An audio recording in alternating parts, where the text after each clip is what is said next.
You're with DJ Celloni. Hello, I'm Art Lozano, visual artist. I'm from Philippines, Baguio City. My practice in art is acrylic on canvas, and called it.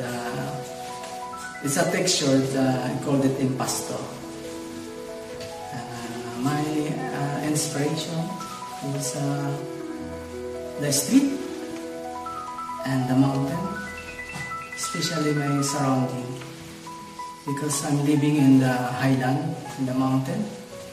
That's why I was inspired with the trees.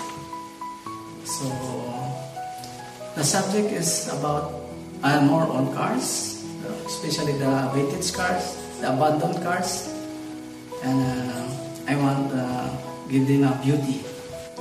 I was inspired with my nature because I'm a silent environmentalist. I want to promote my surrounding, especially the nature, the beauty of nature. I was surprised at the gallery.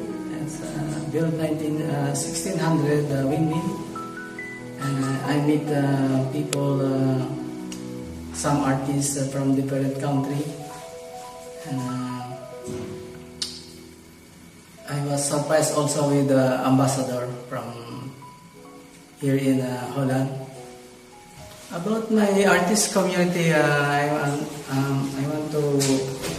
my vision is to explore and to promote my young artists in my artist community. That's why I'm joining this event to inspire them. Once again, I'm Art Lozano from Philippines. You can follow me on Facebook, on our page, Pugad the Art Studio.